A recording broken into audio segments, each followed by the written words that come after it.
John Iley, Performance Director for Caterham F1 team.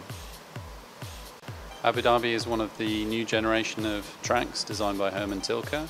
Formula One have only been there the last 3 years. It's a harbour Monaco style of track, but is quite different to Monaco in having two very high speed sections, just after the start-finish line and also down to turn 8, I think the second longest straight in Formula One. Coming back to the start-finish line from there, it has quite a technical section, quite a tricky section. Probably most noted for 2010 end of championship fight, and because of that noted for difficulty in overtaking.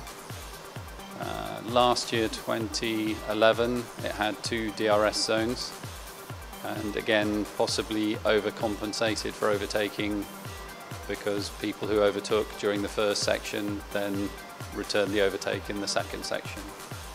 It's quite a high grip circuit. It's also very entertaining, I would say, in terms of the environment, the hotels, the atmosphere, particularly when it's been the last race of the season. Suspension setup on the car is all about getting the right car balance, car grip, and also a trade between mechanical grip and aerodynamic grip. So you tend to be able to set up the car quite softly, particularly on the rear of the car for traction phase and for slow speed corner exits.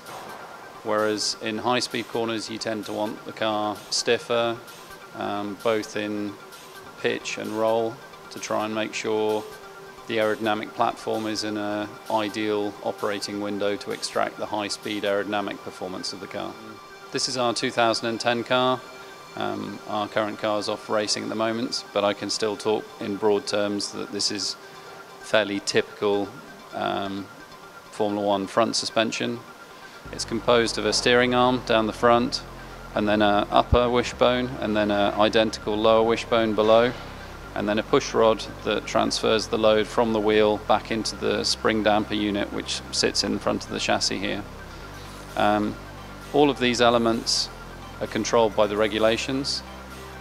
There's been a trend for these elements to get lifted and tided more and more aerodynamically over time, normally trying to move it away from the front wing so that the front wing is uninterrupted and some of the structures from the front wing are able to move down the car more easily.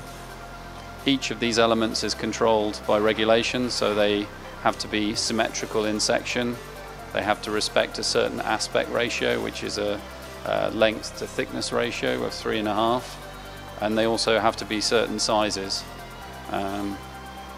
These are all things that are optimized generally year on year to make sure not just that the mechanical aspects of the suspension are the best they can be, but also that the aerodynamic influence that each of these elements has on the rest of the car is either minimized or even enhancing the other aerodynamics on the car.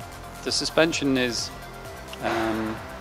this configuration to keep the tyre and the wheel in the best orientation possible during all of the phases around the track. So under braking, through cornering, and through exit conditions, you want the tyre and the contact patch of the tyre to be achieving the maximum grip it possibly can.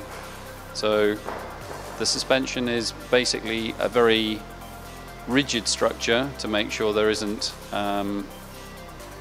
geometry movement that you don't want between the tyre and the chassis, but also compliant in the axes you want, so that if you hit a bump or if you have a strong braking phase, the tyre and the car are always generating the best grip they possibly can. Because of the aerodynamic aspect, and also because of things like centre of gravity, typically racing cars are massively highly sprung cars, so that the suspension movement tends to be very, very small, and that's basically to minimize the amount of change and the amount of movement from an optimum position.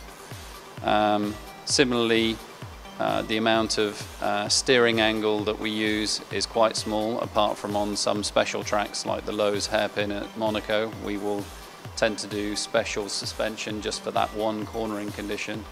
but typically the amount of steering input is much less, and some of the controls on the wheel geometry through stiffness and through optimization is much smaller compared to a road car.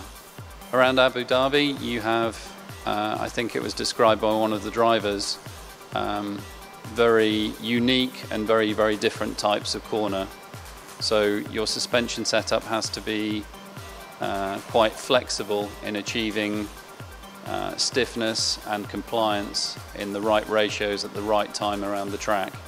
And as ever, it's normally vehicle dynamics and race engineering that are looking for the best compromise of spring, roll, damping, tyre pressures, and also aerodynamics. And all of that is linking the car via the suspension to the tyre, and the tyre is ultimately where all those forces are extracted and utilised. Generally, I think suspension geometry across Formula One is quite refined. You can get geometry wrong in terms of some of the characteristics on the car. Also, particularly with some of the tyre utilisation, you have a new tyre manufacturer such as Pirelli coming into Formula One. You may find that some of the characteristics of the suspension in the Pirelli tyre period needs to be reviewed, revised and re-optimised compared to previous tyre suppliers. Technical briefing, Abu Dhabi.